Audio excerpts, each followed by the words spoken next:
So what's up sa inyo katupange boys and girls? Si Mika Reyes ay isang atleta sa volleyball na naglalaro bilang middle hitter blocker at kasalukuyang lumalaban sa PVL Premier Volleyball League sa Pilipinas.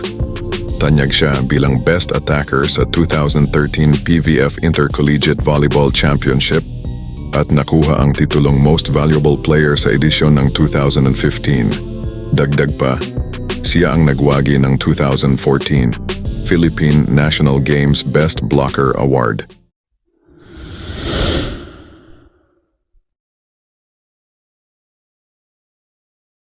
Mika Erin Marcaliñas Reyes, ipinanganak noong Hunyo 21, 1994 mula sa Pulilan, Bulacan, kung saan siya lumaki kasama ang 4 na kapatid.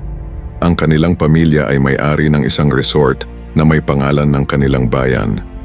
Pagkatapos makatapos ng high school sa St. Scholastica's College, Manila, dinaluhan niya ang AB Psychology sa De La Salle University at nagtapos noong 2016. Nakilala si Reyes sa kanyang husay sa volleyball na nagbunga ng mga parangal tulad ng Best Attacker at Most Valuable Player sa mga collegiate championships. Sa kanyang panahon sa DLSU Lady Spikers, siya ay nagtagumpay sa maraming UAAP seasons. Sa kanyang paglipat sa profesional na volleyball, nagrepresenta siya sa F2 Logistics at sumali sa koponan ng Pilipinas para sa mga internasyonal na kompetisyon.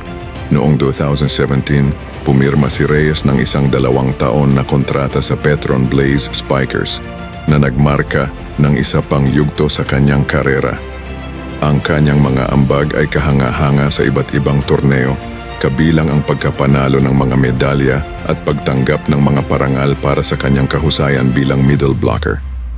Dahil sa kanyang mga katangian sa pamumuno, siya ay itinalaga bilang kapitan ng koponan ng Philippine Women's Volleyball National Team, kung saan siya ang nanguna sa koponan sa mga prestihiyosong torneo tulad ng Asian Championship at Southeast Asian Games.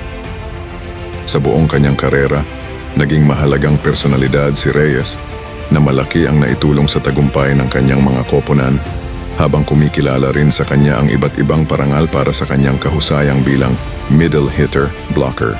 Si Mika Reyes ay isang huwarang atleta na patuloy na nagbibigay inspirasyon sa mga kabataan sa Pilipinas na may pangarap sa larangan ng volleyball. Ang kanyang dedikasyon, determinasyon at husay sa larangan ng volleyball ay naglilingkod na inspirasyon sa marami, hindi lamang sa pamamagitan ng kanyang mga tagumpay sa loob ng court, kundi pati na rin sa kanyang pagiging positibong ehemplo ng pagiging profesional at disiplinado sa larangan ng sports. Sa bawat laban, patuloy niyang pinapakita ang kanyang husay at kagalingan, nagtataguyod ng pagunlad ng volleyball sa bansa at humuhubog ng mga susunod na henerasyon ng mga manlalaro.